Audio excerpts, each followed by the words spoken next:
ਪਿਆਰੇ ਵਿਦਿਆਰਥੀਓ, ਪਹਿਲਾਂ ਤਾਂ ਸਾਰਿਆਂ ਨੂੰ ਪਿਆਰ ਭਰੀ ਸਤਿ ਸ਼੍ਰੀ ਅਕਾਲ। ਮੈਂ ਤੁਹਾਡਾ ਆਪਣਾ ਪੰਕਜ ਗੋਇਲ, ਸਮਾਜਿਕ ਸਿੱਖਿਆ ਅਧਿਆਪਕ, ਸਰਕਾਰੀ ਸੀਨੀਅਰ ਸੈਕੰਡਰੀ ਸਕੂਲ ਕੰਨਿਆ ਬਰਨਾਲਾ। ਸੋ ਬੇਟਾ, ਅੱਜ ਆਪਾਂ 10ਵੀਂ ਜਮਾਤ ਦੇ ਇਤਿਹਾਸ ਵਿੱਚੋਂ ਪਾਠ ਨੰਬਰ 4 ਗੁਰੂ ਅੰਗਦ ਦੇਵ ਜੀ ਤੋਂ ਗੁਰੂ ਤੇਗ ਬਹਾਦਰ ਜੀ ਤੱਕ ਸਿੱਖ ਗੁਰੂਆਂ ਦਾ ਯੋਗਦਾਨ, ਇਹਦੇ ਬਾਰੇ ਪੜ੍ਹਾਂਗੇ। ਅੱਜ ਬੇਟਾ ਆਪਾਂ ਭਾਗ ਨੰਬਰ 4, ਇਸ ਦੇ ਵਿੱਚ ਸ਼ਹੀਦਾਂ ਦੇ ਸਰਤਾਜ, ਬਾਨੀ ਦੇ ਬੋਹਿਤ, ਸ਼ਾਂਤੀ ਦੇ ਪੁੰਜ, ਧੰਨ ਧੰਨ ਸਾਹਿਬ ਸ੍ਰੀ ਗੁਰੂ ਅਰਜਨ ਦੇਵ ਜੀ ਬਾਰੇ ਪੜ੍ਹਾਂਗੇ। ਇਸ ਦੇ ਵਿੱਚ ਆਪਾਂ ਇਹਨਾਂ ਦੇ ਜੀਵਨ, ਇਹਨਾਂ ਦੇ ਬਚਪਨ, ਇਹਨਾਂ ਦਾ ਸਿੱਖ ਧਰਮ ਦੇ ਵਿੱਚ ਕੀ ਯੋਗਦਾਨ ਸੀ, ਇਸ ਦੇ ਬਾਰੇ ਜਾਣਕਾਰੀ ਹਾਸਲ ਕਰਾਂਗੇ। ਆਓ ਆਪਾਂ ਸ਼ੁਰੂ ਕਰਦੇ ਹਾਂ ਸ੍ਰੀ ਗੁਰੂ ਅਰਜਨ ਦੇਵ ਜੀ ਦਾ ਸਿੱਖ ਧਰਮ ਦੇ ਵਿਕਾਸ ਵਿੱਚ ਯੋਗਦਾਨ। ਸਭ ਤੋਂ ਪਹਿਲਾਂ ਬੇਟਾ ਆਪਾਂ ਦੇਖਦੇ ਹਾਂ ਵੀ ਸ੍ਰੀ ਗੁਰੂ ਅਰਜਨ ਦੇਵ ਜੀ, ਪੰਜਵੇਂ ਗੁਰੂ ਸ੍ਰੀ ਗੁਰੂ ਅਰਜਨ ਦੇਵ ਜੀ 1581 ਈਸਵੀ ਤੋਂ 1606 ਈਸਵੀ ਤੱਕ ਗੁਰਗੱਦੀ ਉੱਤੇ ਵਿਰਾਜਮਾਨ ਰਹੇ। ਬੇਟਾ ਲਗਭਗ 25 ਸਾਲ ਇਹਨਾਂ ਨੇ ਗੁਰਗੱਦੀ ਦੇ ਉੱਤੇ ਆਪਣੀਆਂ ਸੇਵਾਵਾਂ ਨਿਭਾਈਆਂ। ਗੁਰੂ ਸਾਹਿਬ ਨੇ ਸਿੱਖ ਪੰਥ ਦੇ ਵਿਕਾਸ ਵਿੱਚ ਬੜਾ ਹੀ ਸ਼ਲਾਘਾਯੋਗ ਯੋਗਦਾਨ ਪਾਇਆ। ਬੇਟਾ ਇਹਨਾਂ ਨੇ ਬਹੁਤ ਜਿਹਨੂੰ ਕਹਿੰਦੇ ਕਾਰਜ ਕੀਤੇ, ਬਹੁਪੱਖੀ ਕਾਰਜ ਕੀਤੇ ਸਿੱਖ ਧਰਮ ਦੇ ਵਿਕਾਸ ਵਾਸਤੇ, ਮਨੁੱਖੀ ਸੇਵਾ ਦੇ ਵਿੱਚ, ਸਮਾਜ ਦੇ ਵਿਕਾਸ ਵਾਸਤੇ। ਗੁਰੂ ਸਾਹਿਬ ਜੀ ਦੇ ਗੁਰਗੱਦੀ ਕਾਲ ਸਮੇਂ ਜਿੱਥੇ ਸਿੱਖ ਪੰਥ ਦਾ ਅਦੁੱਤੀ ਵਿਕਾਸ ਹੋਇਆ, ਉੱਥੇ ਉਹਨਾਂ ਦੀ ਸ਼ਹਾਦਤ ਇੱਕ ਮੀਲ ਪੱਥਰ ਸਿੱਧ ਹੋਈ। ਬੇਟਾ ਉਹਨਾਂ ਨੇ ਆਪਣੇ ਜੀਵਨ ਦੇ ਵਿੱਚ ਤਾਂ ਬਹੁਤ ਕਾਰਜ ਕੀਤੇ ਹੀ ਕੀਤੇ ਸੀ। ਇਸ ਤੋਂ ਇਲਾਵਾ ਉਹਨਾਂ ਦੇ ਜਦੋਂ ਉਹਨਾਂ ਨੂੰ ਸ਼ਹੀਦੀ ਪ੍ਰਾਪਤ ਹੋਈ, ਉਹ ਵੀ ਸਿੱਖ ਧਰਮ ਦੇ ਵਿੱਚ ਇੱਕ ਮੀਲ ਦਾ ਪੱਥਰ ਸਾਬਿਤ ਹੋਈ, ਜਿਹਦੇ ਨਾਲ ਸਿੱਖੀ ਦਾ ਹੋਰ ਅੱਗੇ ਸਿੱਖੀ ਦਾ ਰੂਪ ਚੇਂਜ ਹੋ ਗਿਆ, ਸਿੱਖ ਧਰਮ ਦਾ ਵਿਕਾਸ ਹੋਰ ਜ਼ਿਆਦਾ ਹੋਇਆ। ਸੋ ਆਓ ਆਪਾਂ ਸ੍ਰੀ ਗੁਰੂ ਅਰਜਨ ਦੇਵ ਜੀ ਬਾਰੇ, ਮੁੱਢਲੇ ਜੀਵਨ ਬਾਰੇ ਜਾਣਕਾਰੀ ਹਾਸਲ ਕਰਦੇ ਹਾਂ। ਸਭ ਤੋਂ ਪਹਿਲਾਂ ਆਪਾਂ ਉਹਨਾਂ ਦੇ ਜਨਮ ਅਤੇ ਮਾਤਾ ਪਿਤਾ ਬਾਰੇ ਜਾਣਕਾਰੀ ਹਾਸਲ ਕਰਦੇ ਹਾਂ। ਗੁਰੂ ਜੀ ਦਾ ਜਨਮ 15 ਅਪ੍ਰੈਲ 1563 ਈਸਵੀ ਨੂੰ ਗੋਇੰਦਵਾਲ ਸਾਹਿਬ ਵਿਖੇ ਹੋਇਆ। ਗੁਰੂ ਜੀ ਦੇ ਪਿਤਾ ਜੀ ਦਾ ਨਾਂ ਸ੍ਰੀ ਗੁਰੂ ਰਾਮਦਾਸ ਜੀ ਅਤੇ ਮਾਤਾ ਦਾ ਨਾਂ ਬੀਬੀ ਭਾਨੀ ਜੀ ਸੀ। ਗੁਰੂ ਜੀ ਸੋਢੀ ਜਾਤੀ ਦੇ ਖੱਤਰੀ ਪਰਿਵਾਰ ਨਾਲ ਸੰਬੰਧ ਰੱਖਦੇ ਸਨ। ਬੇਟਾ ਆਪਾਂ ਪਹਿਲਾਂ ਹੀ ਜਾਣਦੇ ਹਾਂ ਵੀ ਚੌਥੇ ਗੁਰੂ ਸ੍ਰੀ ਗੁਰੂ ਰਾਮਦਾਸ ਜੀ ਤੇ ਬੀਬੀ ਭਾਨੀ ਜੀ, ਆਪਣੀ ਗੁਰੂ ਸੇਵਾ, ਸਿੱਖੀ, ਉਹਦੇ ਵਾਸਤੇ ਬੜੇ ਪਹਿਲਾਂ ਹੀ ਮਹਾਨ ਸੀਗੇ। ਸੋ ਇਹਨਾਂ ਦੇ ਪੁੱਤਰ ਸ੍ਰੀ ਗੁਰੂ ਅਰਜਨ ਦੇਵ ਜੀ ਵੀ ਬਚਪਨ ਤੋਂ ਹੀ ਗੁਰੂ ਜੀ ਦੀ ਮਾਤਾ ਬੀਬੀ ਭਾਨੀ ਜੀ ਬਹੁਤ ਹੀ ਧਾਰਮਿਕ ਵਿਚਾਰਾਂ ਵਾਲੀ ਔਰਤ ਸੀ, ਜਿਨ੍ਹਾਂ ਦੇ ਵਿਚਾਰਾਂ ਦਾ ਆਪ ਜੀ ਦੇ ਮਨ ਤੇ, ਭਾਵ ਗੁਰੂ ਜੀ ਦੇ ਮਨ ਦੇ ਉੱਤੇ ਬਹੁਤ ਗਹਿਰਾ ਪ੍ਰਭਾਵ ਪਿਆ ਤੇ ਉਹ ਬਚਪਨ ਤੋਂ ਹੀ ਬੜੇ ਧਾਰਮਿਕ ਜੀ ਪ੍ਰਵਿਰਤੀ ਵਾਲੇ, ਨਰਮਾਈ ਜੀ ਪ੍ਰਵਿਰਤੀ ਵਾਲੇ, ਜਨ ਕਲਿਆਣ ਦੀ ਪ੍ਰਵਿਰਤੀ ਵਾਲੇ ਵਿਚਾਰਾਂ ਵਾਲੇ ਵਿਅਕਤੀ ਬਣਦੇ ਗਏ ਬਚਪਨ ਤੋਂ ਹੀ। ਸੋ ਅੱਗੇ ਆਪਾਂ ਗੱਲ ਕਰਦੇ ਹਾਂ ਬਚਪਨ ਬਾਰੇ। ਗੁਰੂ ਅਰਜਨ ਦੇਵ ਜੀ ਬਚਪਨ ਤੋਂ ਬੜੇ ਹੀ ਲਾਡਲੇ ਸਨ। ਬੇਟਾ ਇਹ ਪਰਿਵਾਰ ਦੇ ਵਿੱਚ ਸਭ ਤੋਂ ਛੋਟੇ ਸਨ, ਇਸ ਕਰਕੇ ਬੜੇ ਹੀ ਲਾਡ ਚਾਅ ਨਾਲ ਇਹਨਾਂ ਦਾ ਪਾਲਣ ਪੋਸ਼ਣ ਕੀਤਾ ਗਿਆ। ਗੁਰੂ ਜੀ ਦੇ ਨਾਨਾ ਜੀ ਸ੍ਰੀ ਗੁਰੂ ਅਮਰਦਾਸ ਜੀ ਦਾ ਆਪਣੇ ਇਸ ਦੋਹਤੇ ਨਾਲ ਖਾਸ ਪਿਆਰ ਸੀ। ਬੇਟਾ ਇਹਨਾਂ ਦੇ ਨਾਨਾ ਜੀ ਦੇ ਨਾਮ ਆਪਣੇ ਤੀਸਰੇ ਗੁਰੂ ਸ੍ਰੀ ਗੁਰੂ ਅਮਰਦਾਸ ਜੀ ਸੀ। ਉਹਨਾਂ ਦਾ ਆਪਣੇ ਇਸ ਦੋਹਤੇ ਨਾਲ ਬਹੁਤ ਪਿਆਰ ਸੀ। ਉਹ ਕਹਿੰਦੇ ਹੁੰਦੇ ਸਨ ਕਿ ਮੇਰਾ ਇਹ ਦੋਹਤਾ ਇੱਕ ਅਜਿਹੀ ਕਿਸ਼ਤੀ ਬਣੇਗਾ ਜੋ ਮਨੁੱਖਤਾ ਨੂੰ ਸੰਸਾਰ ਰੂਪੀ ਮਹਾਸਾਗਰ ਤੋਂ ਪਾਰ ਉਤਾਰੇਗੀ। ਉਹਨਾਂ ਨੇ ਭਵਿੱਖਬਾਣੀ ਕੀਤੀ ਸੀ ਇਸ ਬਾਲਕ ਦੇ ਪ੍ਰਤੀ ਵੀ। ਇਹ ਭਵਿੱਖ ਦੇ ਵਿੱਚ ਮਨੁੱਖਤਾ ਨੂੰ ਭਵਸਾਗਰ ਤੋਂ ਦੂਰ ਲੈ ਕੇ ਜਾਣ ਵਾਲਾ, ਪਾਰ ਕਰਨ ਵਾਲਾ ਇਨਸਾਨ ਬਣੇਗਾ। ਉਹਨਾਂ ਦੀ ਇਹ ਭਵਿੱਖਬਾਣੀ ਆਉਣ ਵਾਲੇ ਭਵਿੱਖ ਦੇ ਵਿੱਚ ਸੱਚੀ ਵੀ ਸਾਬਤ ਹੋਈ। ਅਰਜਨ ਦੇਵ ਜੀ ਸ਼ੁਰੂ ਤੋਂ ਹੀ ਬੜੇ ਹੋਣਹਾਰ, ਨਿਮਰਤਾ ਦੀ ਮੂਰਤ, ਧਾਰਮਿਕ ਵਿਚਾਰਾਂ ਦੇ ਸਨ। ਆਪ ਜੀ ਦੇ ਆਪਣੇ ਮਾਤਾ ਪਿਤਾ ਅਤੇ ਨਾਨਾ ਜੀ ਤੋਂ ਗੁਰਬਾਣੀ ਸੰਬੰਧੀ ਕਾਫੀ ਗਿਆਨ ਹਾਸਲ ਕੀਤਾ ਸੀ। ਬੇਟਾ ਗੁਰੂ ਪਰਿਵਾਰ ਦੇ ਵਿੱਚ ਪੈਦਾ ਹੋਏ ਸੀ। ਤੀਸਰੇ ਗੁਰੂ ਸ੍ਰੀ ਗੁਰੂ ਅਮਰਦਾਸ ਜੀ ਆਪ ਜੀ ਦੇ ਨਾਨਾ ਜੀ ਸੀ। ਚੌਥੇ ਗੁਰੂ ਸ੍ਰੀ ਗੁਰੂ ਰਾਮਦਾਸ ਜੀ ਆਪ ਦੇ ਪਿਤਾ, ਮਾਤਾ ਭਾਨੀ। ਇਹ ਸਾਰਿਆਂ ਦੇ ਬੇਟਾ ਗੁਣ, ਧਾਰਮਿਕ ਗੁਣ ਇਹਨਾਂ ਦੇ ਵਿੱਚ ਸੀਗੇ ਤੇ ਇਹਨਾਂ ਤੋਂ ਹੀ, ਆਪਣੇ ਬਜ਼ੁਰਗਾਂ ਤੋਂ ਗੁਰਬਾਣੀ ਸੰਬੰਧੀ ਵੀ ਕਾਫੀ ਗਿਆਨ ਪ੍ਰਾਪਤ ਕੀਤਾ ਸੀ, ਜਿਹਦਾ ਅਸਰ ਇਹਨਾਂ ਦੇ ਜੀਵਨ ਦੇ ਉੱਤੇ ਬਹੁਤ ਗਹਿਰਾ ਹੋਇਆ ਸੀ। ਜੇ ਆਪਾਂ ਇਹਨਾਂ ਦੇ ਵਿਆਹ ਦੀ ਗੱਲ ਕਰੀਏ, ਜਵਾਨੀ ਦੀ ਉਮਰ ਵਿੱਚ ਜਦੋਂ ਜਵਾਨ ਹੋਣ ਤੇ ਅਰਜਨ ਦੇਵ ਜੀ ਦਾ ਵਿਆਹ ਮਾਓ ਪਿੰਡ ਫਲੌਰ ਦੇ ਨਿਵਾਸੀ ਕ੍ਰਿਸ਼ਨ ਚੰਦ ਦੀ ਸਪੁੱਤਰੀ ਗੰਗਾ ਦੇਵੀ ਜੀ ਨਾਲ ਕਰ ਦਿੱਤਾ ਗਿਆ। ਬੇਟਾ ਵੱਡੇ ਹੋਣ ਤੇ ਜਦੋਂ ਥੋੜੇ ਵੱਡੇ ਹੋਏ, ਜਵਾਨੀ ਦੇ ਵਿੱਚ, ਉਮਰ ਦੇ ਵਿੱਚ ਆਏ, ਤਾਂ ਇਹਨਾਂ ਦਾ ਵਿਆਹ ਗੰਗਾ ਦੇਵੀ ਜੀ ਨਾਲ ਕਰ ਦਿੱਤਾ ਗਿਆ। 1595 ਈਸਵੀ ਵਿੱਚ ਗੁਰੂ ਜੀ ਦੇ ਘਰ ਇੱਕ ਬਾਲਕ ਨੇ ਜਨਮ ਲਿਆ, ਜਿਸ ਦਾ ਨਾਂ ਹਰਗੋਬਿੰਦ ਰੱਖਿਆ ਗਿਆ। ਬੇਟਾ ਆਪ ਜੀ ਦੇ ਇਕਲੌਤੇ ਪੁੱਤਰ, ਜਿਨ੍ਹਾਂ ਦਾ ਜਨਮ 1595 ਈਸਵੀ ਵਿੱਚ ਹੋਇਆ ਸੀ, ਉਹਨਾਂ ਦਾ ਨਾਮ ਰੱਖਿਆ ਗਿਆ ਹਰਗੋਬਿੰਦ। ਸੋ ਅੱਗੇ ਆਪਾਂ ਦੇਖਦੇ ਹਾਂ ਗੁਰਗੱਦੀ ਦੀ ਪ੍ਰਾਪਤੀ। ਬੇਟਾ ਇਹਨਾਂ ਨੂੰ ਗੁਰਗੱਦੀ ਕਿਵੇਂ ਪ੍ਰਾਪਤ ਹੋਈ? ਦੇਖੋ, ਗੁਰੂ ਅਰਜਨ ਦੇਵ ਜੀ ਦੀ ਗੁਰਭਗਤੀ ਬਚਪਨ ਤੋਂ ਹੀ ਗੁਰਭਗਤੀ ਦੇ ਵਿੱਚ ਲੱਗੇ ਹੋਏ ਸੀ। ਸੇਵਾ ਭਾਵ, ਨਿਸ਼ਕਾਮ ਸੇਵਾ ਭਾਵ ਕਰਦੇ ਸੀ। ਨਿਮਰਤਾ ਅਤੇ ਧਾਰਮਿਕ ਵਿਚਾਰਾਂ ਦੇ ਗੁਣਾਂ ਸਦਕਾ ਹੀ ਗੁਰੂ ਰਾਮਦਾਸ ਜੀ ਨੇ ਆਪ ਜੀ ਨੂੰ 1581 ਵਿੱਚ ਆਪਣਾ ਉੱਤਰਾਧਿਕਾਰੀ ਨਿਯੁਕਤ ਕੀਤਾ। ਬੇਟਾ ਆਪ ਜੀ ਨੂੰ ਪਤਾ ਹੈ ਵੀ ਆਪਾਂ ਸਾਰਿਆਂ ਨੂੰ ਪਤਾ ਹੈ ਵੀ ਗੁਰੂ ਜੀ ਹਰੇ 3 ਭਾਈ ਸੀ, ਇਹ ਸਭ ਤੋਂ ਛੋਟੇ ਸੀ। ਪਰੰਤੂ ਇਹਨਾਂ ਦੇ ਵਿੱਚ ਜਿਹੜੇ ਗੁਣ ਸੀ ਨਾ, ਕੁਦਰਤੀ ਗੁਣ ਸੀ, ਜੋ ਪਰਮਾਤਮਾ ਦੀ ਭਗਤੀ ਦੇ ਵਿੱਚ ਸੇਵਾ ਭਾਵ, ਨਿਮਰਤਾ, ਲੋਕਾਂ ਦੀ ਨਿਸ਼ਕਾਮ ਸੇਵਾ ਕਰਨਾ, ਇਹ ਸਾਰੇ ਗੁਣਾਂ ਕਰਕੇ ਹੀ ਸ਼੍ਰੀ ਗੁਰੂ ਰਾਮਦਾਸ ਜੀ ਨੇ ਇਹਨਾਂ ਦੇ ਦੋਨੇ ਵੱਡੇ ਭਾਈਆਂ ਨੂੰ ਛੱਡ ਕੇ ਇਹਨਾਂ ਨੂੰ ਆਪਣਾ ਉੱਤਰਾਧਿਕਾਰੀ ਸਹੀ ਉੱਤਰਾਧਿਕਾਰੀ ਸਮਝਿਆ ਸੀ, ਤੇ 1581 ਈਸਵੀ ਵਿੱਚ ਇਹਨਾਂ ਨੂੰ ਆਪਣਾ ਉੱਤਰਾਧਿਕਾਰੀ ਨਿਯੁਕਤ ਕੀਤਾ। ਬੇਟਾ ਇਸ ਤਰ੍ਹਾਂ ਸ਼੍ਰੀ ਗੁਰੂ ਅਰਜਨ ਦੇਵ ਜੀ ਮਹਾਰਾਜ ਸਿੱਖਾਂ ਦੇ 5ਵੇਂ ਗੁਰੂ ਬਣੇ। ਸੋ 5ਵੇਂ ਗੁਰੂ ਕੌਣ ਸੀਗੇ? ਸ਼੍ਰੀ ਗੁਰੂ ਅਰਜਨ ਦੇਵ ਜੀ। ਸਿੱਖਾਂ ਦੇ 5ਵੇਂ ਗੁਰੂ ਸ਼੍ਰੀ ਗੁਰੂ ਅਰਜਨ ਦੇਵ ਜੀ ਬਣੇ। ਸੋ ਸ਼੍ਰੀ ਗੁਰੂ ਅਰਜਨ ਦੇਵ ਜੀ ਦੀਆਂ ਔਕੜਾਂ, ਬੇਟਾ ਇਹਨਾਂ ਨੂੰ ਗੁਰਗੱਦੀ ਪ੍ਰਾਪਤ ਹੋਈ। ਗੁਰਗੱਦੀ ਪ੍ਰਾਪਤ ਕਰਨ ਤੋਂ ਬਾਅਦ ਗੁਰੂ ਅਰਜਨ ਦੇਵ ਜੀ ਨੂੰ ਬਹੁਤ ਸਾਰੀਆਂ ਔਕੜਾਂ ਦਾ ਸਾਹਮਣਾ ਕਰਨਾ ਪਿਆ। ਇਹਨਾਂ ਔਕੜਾਂ ਦਾ ਵਰਣਨ ਇਸ ਪ੍ਰਕਾਰ ਹੈ। ਬੇਟਾ ਇਹ ਗੁਰਗੱਦੀ 'ਤੇ ਬੈਠੇ, ਉਹਨਾਂ ਨੂੰ ਗੁਰਗੱਦੀ ਤੋਂ ਬੈਠਣ ਤੋਂ ਪਹਿਲਾਂ ਵੀ ਅਤੇ ਗੁਰਗੱਦੀ ਪ੍ਰਾਪਤ ਹੋਣ ਤੋਂ ਬਾਅਦ ਵੀ ਸਮਾਜ ਦੇ ਵਿੱਚ ਇਹਨਾਂ ਨੂੰ ਕਾਫੀ ਸਾਰੀਆਂ ਔਕੜਾਂ ਦਾ ਸਾਹਮਣਾ ਕਰਨਾ ਪਿਆ, ਜਿਨ੍ਹਾਂ ਬਾਰੇ ਆਪਾਂ ਹੁਣ ਵਿਚਾਰ ਵਟਾਂਦਰਾ ਕਰਦੇ ਹਾਂ, ਦੇਖਦੇ ਹਾਂ ਵੀ ਉਹ ਕਿਹੜੀਆਂ-ਕਿਹੜੀਆਂ ਔਕੜਾਂ ਸੀ ਜਿਹੜੀਆਂ ਗੁਰੂ ਸਾਹਿਬ ਨੂੰ ਸਾਹਮਣਾ ਕਰਨਾ ਪਿਆ। ਸਭ ਤੋਂ ਪਹਿਲਾਂ ਤਾਂ ਪਰਿਵਾਰਕ ਦੇ ਵਿੱਚੋਂ ਸਭ ਤੋਂ ਵੱਡੀ ਔਕੜ ਆਈ ਸੀ ਪਿਰਥੀਆ ਚੰਦ ਦਾ ਵਿਰੋਧ। ਪਿਰਥੀਆ ਚੰਦ ਬੇਟਾ ਗੁਰੂ ਜੀ ਦਾ ਸਭ ਤੋਂ ਵੱਡਾ ਭਾਈ ਸੀ। ਪਿਰਥੀ ਚੰਦ ਜਾਂ ਪਿਰਥੀਆ ਗੁਰੂ ਅਰਜਨ ਦੇਵ ਜੀ ਦਾ ਸਭ ਤੋਂ ਵੱਡਾ ਭਰਾ ਸੀ। ਉਸ ਨੇ ਮੀਨਾ ਸੰਪਰਦਾਇ ਦੀ ਸਥਾਪਨਾ ਕੀਤੀ ਸੀ। ਬੇਟਾ ਇੱਕ ਸੰਪਰਦਾਇ, ਮੀਨਾ ਨਾਮ ਦੇ ਸੰਪਰਦਾਇ ਦੀ ਸਥਾਪਨਾ ਇਹਨਾਂ ਦੇ ਵੱਡੇ ਭਾਈ ਨੇ ਕੀਤੀ ਸੀ, ਪਿਰਥੀਆ ਚੰਦ ਨੇ। ਉਹ ਬੜਾ ਹੀ ਸਵਾਰਥੀ, ਧੋਖੇਬਾਜ਼ ਅਤੇ ਚਾਲਸਾਜ਼ ਬੰਦਾ ਸੀ। ਇਸੇ ਕਰਕੇ ਗੁਰੂ ਜੀ ਨੇ ਇਹਨਾਂ ਦੇ ਪਿਤਾ ਜੀ ਨੇ ਸ਼੍ਰੀ ਗੁਰੂ ਰਾਮਦਾਸ ਜੀ ਨੇ ਉਹਨਾਂ ਨੂੰ ਆਪਣਾ ਉੱਤਰਾਧਿਕਾਰੀ ਨਿਯੁਕਤ ਨਹੀਂ ਕੀਤਾ ਸੀ। ਇਸੇ ਲਈ ਸ਼੍ਰੀ ਗੁਰੂ ਰਾਮਦਾਸ ਜੀ ਨੇ ਉਸ ਨੂੰ ਗੁਰਗੱਦੀ ਨਹੀਂ ਸੀ ਦਿੱਤੀ। ਜਦੋਂ ਉਹਦੇ ਕੰਮਕਾਜ ਵਧੀਆ ਨਹੀਂ ਸੀਗੇ ਤਾਂ ਗੁਰੂ ਸਾਹਿਬ ਨੇ ਉਹਨੂੰ ਗੁਰਗੱਦੀ ਨਹੀਂ ਦਿੱਤੀ ਸੀ, ਜਿਸ ਦੇ ਕਾਰਨ ਉਹ ਹੋਰ ਵੀ ਸੜਬਲ ਉੱਠਿਆ ਸੀ, ਭਾਵ ਗੁਰੂ ਜੀ ਤੋਂ ਹੋਰ ਵੀ ਈਰਖਾ ਕਰਨ ਲੱਗ ਗਿਆ ਸੀ ਵੀ ਮੇਰੇ ਛੋਟੇ ਭਾਈ ਨੂੰ ਗੱਦੀ ਦੇ ਦਿੱਤੀ। ਪਿਰਥੀਆ ਨੇ ਗੁਰੂ ਜੀ ਦੀ ਦਸਤਾਰਬੰਦੀ ਸਮੇਂ ਦਸਤਾਰ ਖੋਹ ਲਈ। ਬੇਟਾ ਇਹ ਵੀ ਇੱਕ ਇਤਿਹਾਸ ਦੇ ਵਿੱਚ ਘਟਨਾ ਆਉਂਦੀ ਹੈ ਵੀ ਜਦੋਂ ਗੁਰੂ ਸਾਹਿਬ ਦੀ ਦਸਤਾਰਬੰਦੀ ਕਰਨ ਲੱਗੇ ਤਾਂ ਇਹਨਾਂ ਨੇ ਗੁਰੂ ਜੀ ਦੇ ਸਿਰ ਤੋਂ ਦਸਤਾਰ ਜਾ ਕੇ ਆਪਣੇ ਸਿਰ 'ਤੇ ਰੱਖ ਲਈ। ਚਲੋ ਉਹ ਮਾਮਲਾ ਉੱਥੇ ਹੱਲ ਕੀਤਾ ਗਿਆ। ਬਾਅਦ ਵਿੱਚ ਗੁਰੂ ਜੀ ਤੋਂ ਜਾਇਦਾਦ ਵਿੱਚੋਂ ਆਪਣਾ ਹਿੱਸਾ ਮੰਗਿਆ, ਬਹੁਤ ਸਾਰੀ ਜਾਇਦਾਦ ਲੈ ਗਿਆ ਉੱਥੋਂ। ਉਸਨੇ ਸੰਗਤਾਂ ਕੋਲੋਂ ਲੰਗਰ ਲਈ ਆਈ ਮਾਇਆ ਵੀ ਹੜੱਪਣੀ ਸ਼ੁਰੂ ਕਰ ਦਿੱਤੀ। ਸੰਗਤ ਬੇਟਾ ਲੰਗਰ ਵਾਸਤੇ ਮਾਇਆ ਕੁਛ ਆਪਦਾ ਦਾਨ ਪੁੰਨ ਕਰਕੇ ਜਾਂਦੇ ਸੀ, ਉਹ ਵੀ ਉਹਨੇ ਆਪ ਹੜੱਪਣੀ ਸ਼ੁਰੂ ਕਰ ਦਿੱਤੀ। ਇਸ ਤੋਂ ਇਲਾਵਾ ਪਹਿਲਾਂ ਤਾਂ ਉਹਨੂੰ ਇਹ ਸੀ ਵੀ ਗੁਰੂ ਜੀ ਤੋਂ ਮਗਰੋਂ ਮੈਂ ਗੁਰਗੱਦੀ ਸਾਂਭ ਲੂੰਗਾ, ਪਰ ਜਦੋਂ ਗੁਰੂ ਜੀ ਦੇ ਘਰ ਪੁੱਤਰ ਦੀ ਦਾਤ ਬਖਸ਼ੀ ਪਰਮਾਤਮਾ ਨੇ, ਗੁਰੂ ਜੀ ਦੇ ਘਰ ਪੁੱਤਰ ਹੋਇਆ ਹਰਗੋਬਿੰਦ, ਉਹਨਾਂ ਨੇ ਇਹਨੇ ਪਿਰਥੀਆਂ ਨੇ ਹਰਗੋਬਿੰਦ ਨੂੰ ਮਾਰਨ ਦੀਆਂ ਵੀ ਬਹੁਤ ਕੋਸ਼ਿਸ਼ਾਂ ਕੀਤੀਆਂ। ਇਸ ਤਰ੍ਹਾਂ ਉਹਨੇ ਗੁਰੂ ਜੀ ਦੇ ਜੀਵਨ ਦੇ ਵਿੱਚ ਬਹੁਤ ਸਾਰੀਆਂ ਔਕੜਾਂ ਪੇਸ਼ ਕੀਤੀਆਂ। ਪਿਰਥੀਆ ਮਰਦੇ ਦਮ ਤੱਕ ਗੁਰੂ ਅਰਜਨ ਦੇਵ ਜੀ ਦਾ ਸਭ ਤੋਂ ਵੱਡਾ ਜਾਨੀ ਦੁਸ਼ਮਣ ਬਣਿਆ ਰਿਹਾ। ਸੋ ਬੇਟਾ ਇਹ ਪਿਰਥੀਆ ਚੰਦ ਜਿਹੜਾ ਉਹਨਾਂ ਦਾ ਵੱਡਾ ਭਾਈ ਸੀ, ਉਸ ਦਾ ਇੱਕ ਬਹੁਤ ਵੱਡਾ ਵਿਰੋਧ ਗੁਰੂ ਜੀ ਨੂੰ ਤਾਂ ਉਮਰ, ਆਪਣੀ ਸਾਰੀ ਉਮਰ ਬਰਦਾਸ਼ਤ ਕਰਨਾ ਪਿਆ, ਪਰ ਗੁਰੂ ਜੀ ਆਪਣੀ ਨਰਮਾਈ ਨਾਲ, ਆਪਣੇ ਸਹਿਣਸ਼ੀਲਤਾ ਨਾਲ ਉਸ ਨੂੰ ਕੱਟਦੇ ਰਹੇ। ਫਿਰ ਆ ਗਿਆ ਕੱਟੜ ਮੁਸਲਮਾਨਾਂ ਦਾ ਵਿਰੋਧ। ਬੇਟਾ ਉਹ ਸਮੇਂ ਸਮਾਜ ਦੇ ਵਿੱਚ ਮੁਸਲਮਾਨਾਂ ਦਾ ਬਹੁਤਾਤ ਸੀ, ਹਾਕਮ ਮੁਸਲਮਾਨ ਸੀ, ਮੁਸਲਮਾਨਾਂ ਦੀ ਗਿਣਤੀ ਬਹੁਤ ਜ਼ਿਆਦਾ ਸੀ।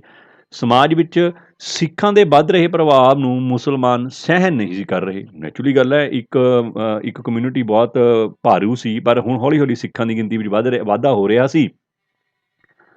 ਜਿਹੜੇ ਕੱਟੜ ਮੁਸਲਮਾਨ ਸੀ ਉਹਨਾਂ ਤੋਂ ਇਹ ਬਰਦਾਸ਼ਤ ਨਹੀਂ ਸੀ ਹੋ ਰਿਹਾ ਵੀ ਸਮਾਜ ਦੇ ਵਿੱਚ ਸਿੱਖਾਂ ਦੀ ਗਿਣਤੀ ਵੱਧ ਰਹੀ ਹੈ, ਜਿਸ ਕਾਰਨ ਗੁਰੂ ਅਰਜਨ ਦੇਵ ਜੀ ਨੂੰ ਕੱਟੜ ਮੁਸਲਮਾਨਾਂ ਤੋਂ ਵੀ ਭਾਰੀ ਵਿਰੋਧ ਦਾ ਸਾਹਮਣਾ ਕਰਨਾ ਪਿਆ। ਬੇਟਾ ਇਹਨਾਂ ਨੂੰ ਆਪਣੀ ਸਾਰੀ ਗੁਰਗੱਦੀ ਦੇ ਸਮੇਂ ਮੁਸਲਮਾਨਾਂ ਤੋਂ, ਕੱਟੜ ਮੁਸਲਮਾਨਾਂ ਦਾ ਬੜਾ ਵਿਰੋਧ ਦਾ ਸਾਹਮਣਾ ਕਰਨਾ ਪਿਆ।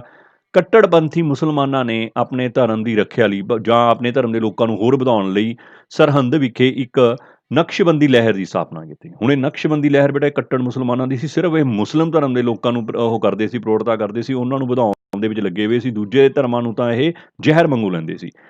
ਜਿਸ ਦਾ ਨੇਤਾ ਸ਼ੇਖ ਅਹਿਮਦ ਸਰਹੰਦੀ ਕੱਟੜ ਮੁਸਲਮਾਨ ਸੀ। ਉਹਦਾ ਲੀਡਰ ਸੀ ਜਿਹੜਾ ਸ਼ੇਖ ਅਹਿਮਦ ਸਰਹੰਦੀ, ਇਹ ਇੱਕ ਕੱਟੜ ਮੁਸਲਮਾਨ ਸੀ। ਬੇਟਾ ਇਹਨਾਂ ਸਾਰੇ ਕੱਟੜ ਮੁਸਲਮਾਨਾਂ ਨੇ, ਇਸ ਜਥੇਬੰਦੀਆਂ ਨੇ, ਇਸ ਲਹਿਰ ਵਾਲੇ ਲੋਕਾਂ ਨੇ ਜਾਂ ਕੱਟੜ ਮੁਸਲਮਾਨਾਂ ਨੇ ਮੁਗਲ ਬਾਦਸ਼ਾਹ ਜਹਾਂਗੀਰ ਨੂੰ ਗੁਰੂ ਜੀ ਦੇ ਵਿਰੁੱਧ ਬਹੁਤ ਉਕਸਾਇਆ।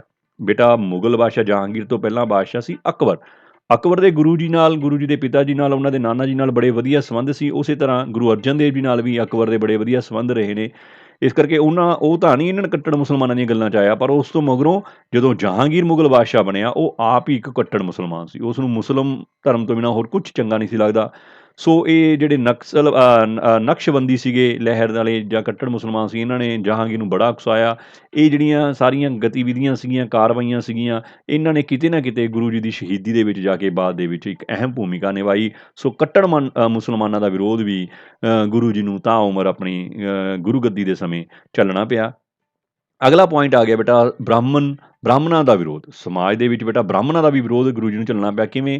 ਸਮਾਜ ਵਿੱਚ ਸਿੱਖਾਂ ਦੇ ਵੱਧ ਰਹੇ ਪ੍ਰਭਾਵ ਤੋਂ ਪੰਜਾਬ ਦੇ ਬ੍ਰਾਹਮਣ ਵੀ ਬਹੁਤ ਨਾਰਾਜ਼ ਸਨ। ਹੁਣ ਬੇਟਾ ਸਿੱਖਾਂ ਦੀਆਂ ਸਿੱਖਿਆਵਾਂ ਹੀ ਅਜਿਹੀਆਂ ਸੀ ਵੀ ਉਹ ਲੋਕਾਂ ਨੂੰ ਘੱਟ ਤੋਂ ਘੱਟ ਫਜ਼ੂਲ ਖਰਚੀ, ਵੱਧ ਤੋਂ ਵੱਧ ਪ੍ਰਮਾਤਮਾ ਨਾਲ ਜੁੜੇ ਰਹਿਣਾ, ਪਖੰਡਾਂ ਤੋਂ ਦੂਰ ਰਹਿਣ ਦੀ ਸਿੱਖਿਆ ਦੇ ਰਹੇ ਸੀ। ਇਸ ਦਾ ਕਾਰਨ ਇਹ ਹੋਇਆ ਕਿ ਬ੍ਰਾਹਮਣ ਕਿਉਂ ਗੁੱਸੇ? ਉਹਦਾ ਕਾਰਨ ਇਹ ਸੀ ਵੀ ਸਿੱਖ ਧਰਮ ਦੇ ਲੋਕਾਂ ਨੇ ਬ੍ਰਾਹਮਣਾਂ ਨੂੰ ਬੁਲਾਏ ਬਗੈਰ ਹੀ ਆਪਣੇ ਰੀਤੀ ਰਿਵਾਜਾਂ ਦੀ ਪਾਲਣਾ ਸ਼ੁਰੂ ਕਰ ਦਿੱਤੀ। ਬੇਟਾ ਬ੍ਰਾਹਮਣਾਂ ਨੂੰ ਬੁਲਾ ਕੇ ਬੜਾ ਖਰਚਾ ਕਰਨਾ ਪੈਂਦਾ ਸੀ, ਬੜੇ ਰੀਤੀ ਰਿਵਾਜ ਲੰਬੇ ਕਰ ਦਿੰਦੇ ਸੀ ਉਹ। ਸੋ ਉਹਨਾਂ ਨੇ ਗੁਰੂ ਜੀ ਦੀਆਂ ਸਿੱਖਿਆਵਾਂ ਦੇ ਅਨੁਸਾਰ ਛੋਟੇ ਕਾਰਜ ਕਰਨੇ ਸ਼ੁਰੂ ਕਰ ਦਿੱਤੇ, ਜਿੱਥੇ ਖਰਚਾ ਘੱਟ ਹੁੰਦਾ ਸੀ, ਅਤੇ ਆਪਣੇ ਤਿੱਥ ਤਿਉਹਾਰ ਮਨਾਉਣੇ ਸ਼ੁਰੂ ਕਰ ਦਿੱਤੇ। ਇਹ ਸਭ ਦੇ ਨਾਲ ਬ੍ਰਾਹਮਣ ਨਾਰਾਜ਼ ਹੋ ਗਏ।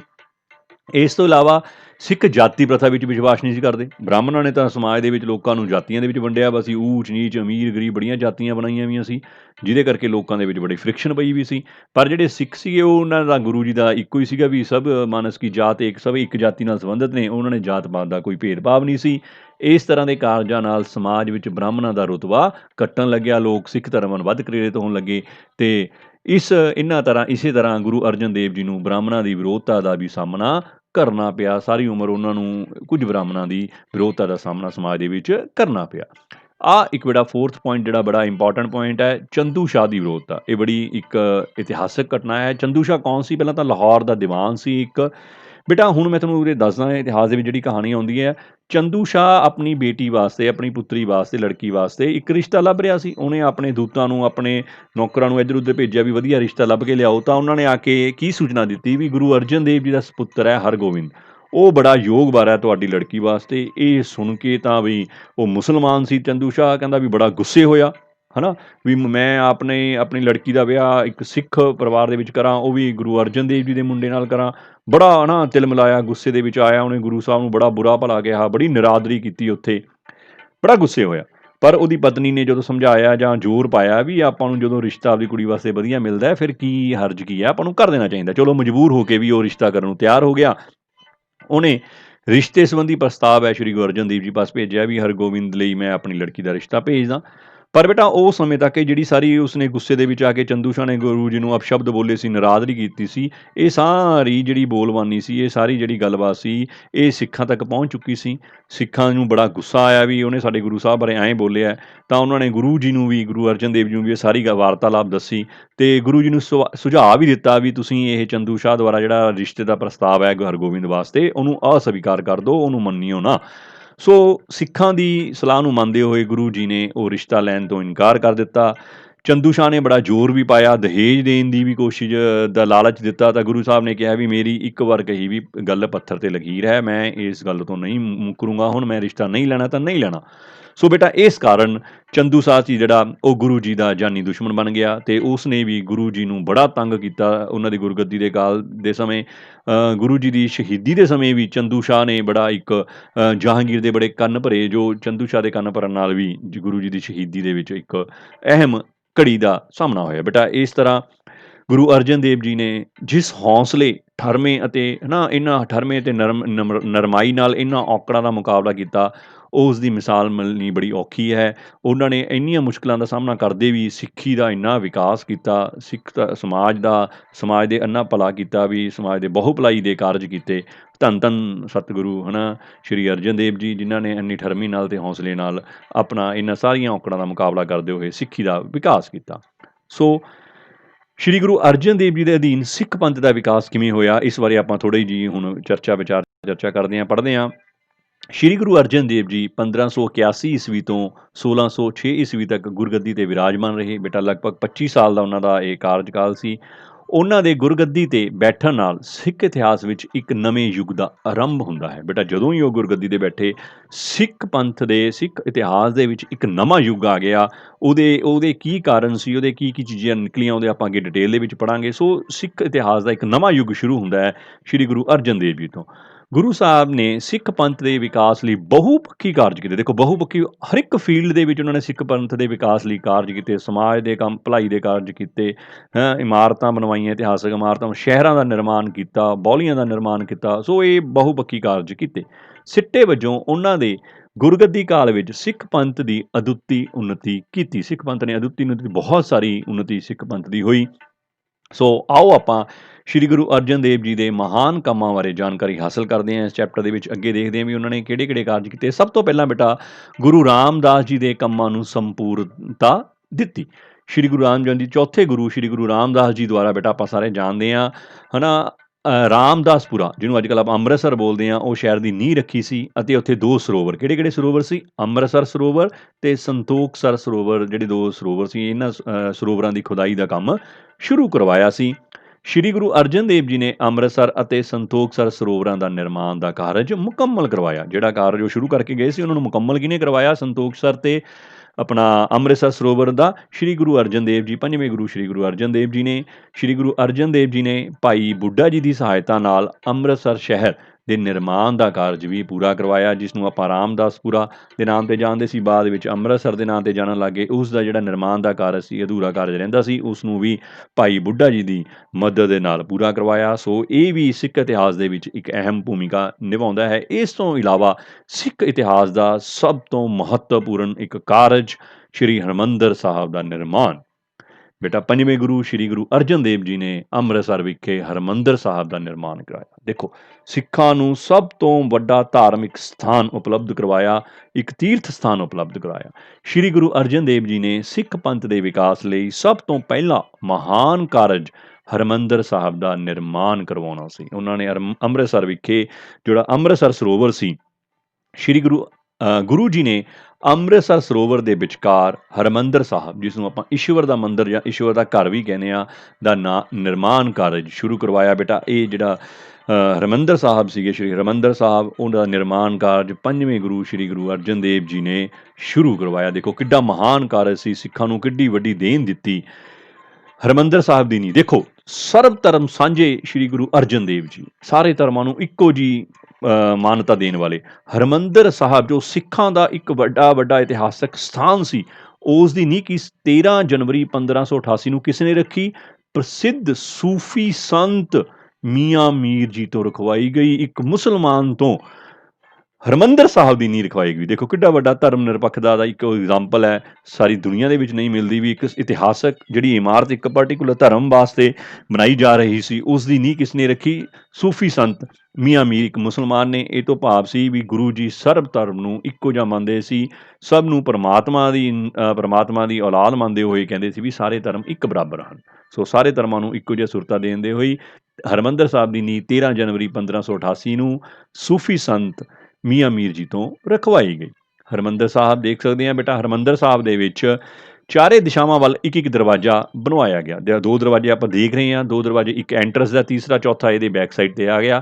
ਇਹ 4 ਦਰਵਾਜ਼ੇ ਹਰਿਮੰਦਰ ਸਾਹਿਬ ਦੇ ਵਿੱਚ ਬਣਵਾਏ ਗਏ, ਭਾਵ ਚਾਰੇ ਦਿਸ਼ਾਵਾਂ, ਭਾਵ ਸੰਸਾਰ ਦੀਆਂ ਚਾਰੇ ਦਿਸ਼ਾਵਾਂ, ਪੂਰਬ, ਪੱਛਮ, ਉੱਤਰ, ਦੱਖਣ, ਕਿਸੇ ਵੀ ਦਿਸ਼ਾ ਤੋਂ ਕੋਈ ਵੀ ਵਿਅਕਤੀ ਬਿਨਾਂ ਕਿਸੇ ਜਾਤ ਭਾਵ ਜਾਂ ਬਿਨਾਂ ਕਿਸੇ ਹੋਰ ਵਿਤਕਰੇ ਤੋਂ ਇੱਥੇ ਆ ਸਕਦਾ ਹੈ। ਹਰਿਮੰਦਰ ਸਾਹਿਬ ਸਾਰੇ ਧਰਮਾਂ ਦੇ ਲੋਕਾਂ ਵਾਸਤੇ, ਸਾਰੀਆਂ ਜਾਤੀਆਂ ਦੇ ਲੋਕਾਂ ਵਾਸਤੇ ਹਮੇਸ਼ਾ ਖੁੱਲ੍ਹਾ ਰਹਿੰਦਾ ਹੈ।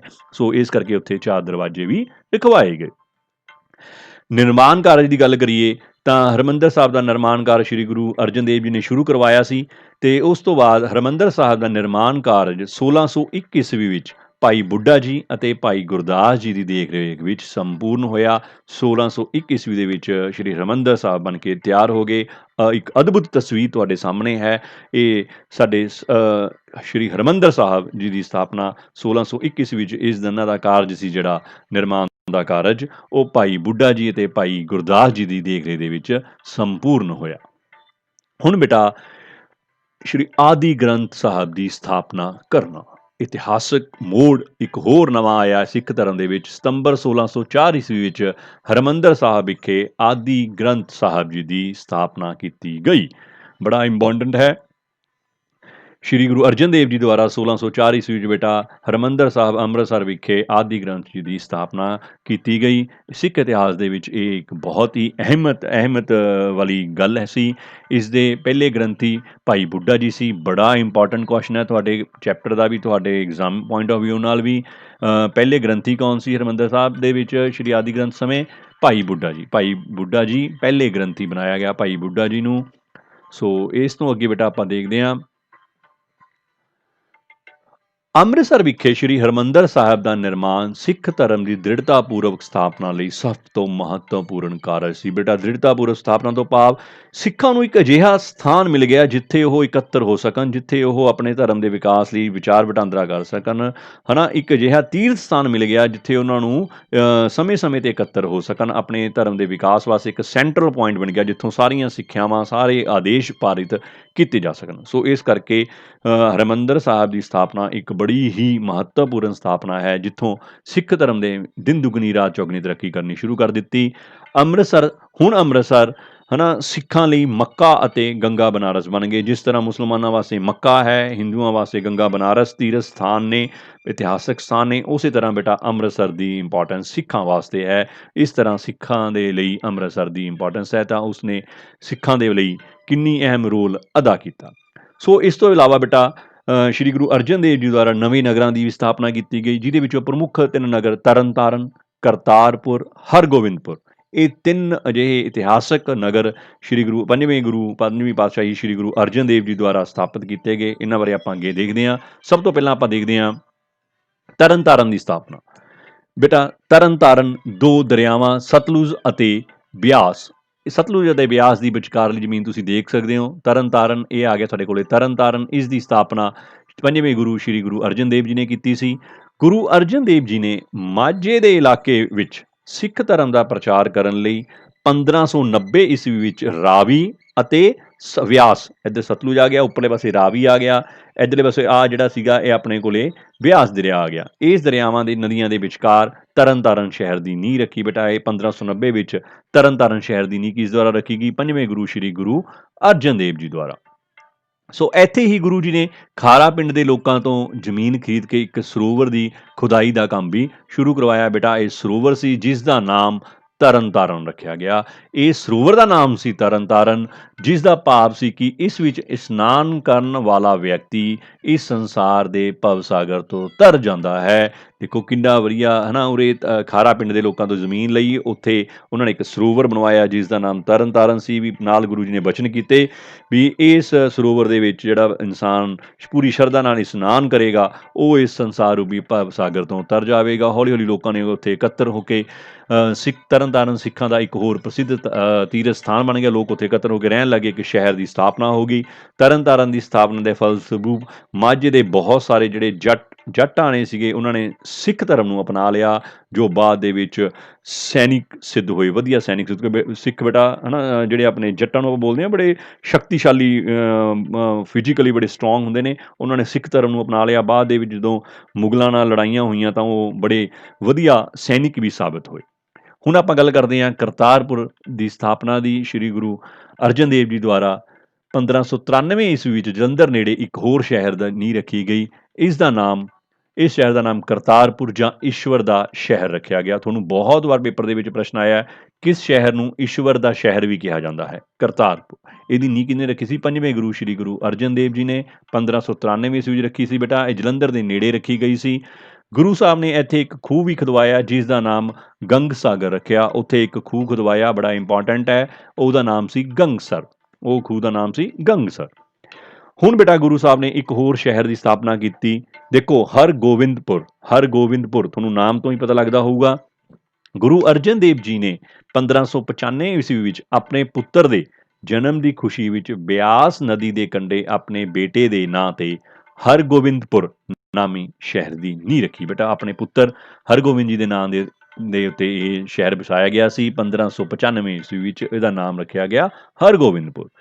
ਗੁਰੂ ਸਾਹਿਬ ਨੇ ਅੰਮ੍ਰਿਤਸਰ ਦੇ ਨਜ਼ਦੀਕ ਪੱਛਮ ਦਿਸ਼ਾ ਵੱਲ ਇੱਕ ਪਾਣੀ ਦੀ ਥੁੜ ਨੂੰ ਪੂਰਾ ਕਰਨ ਵਾਸਤੇ ਇੱਕ 6 ਹਰਟਾਂ ਵਾਲਾ ਖੂਹ, ਹਰਟ ਦੇਖਿਆ ਜਿਹਦੇ ਖੂਹ ਦੇ ਵਿੱਚੋਂ ਪਾਣੀ ਕੱਢੀ ਜਾਂਦੇ ਹੁੰਦੇ ਨੇ, ਘੁੰਮੀ ਜਾਂਦੇ ਨੇ, ਪਾਣੀ ਖੂਹ ਦੇ ਵਿੱਚੋਂ ਬਾਹਰ ਆ ਜਾਂਦਾ, ਡੋਲ ਕੇ ਫਿਰ ਉਹ ਘੁੰਮ ਕੇ ਜ਼ਮੀਨ ਦੇ ਵਿੱਚ ਚਲੇ ਜਾਂਦੇ ਨੇ, ਉਹ ਖੁਦਵਾਇਆ।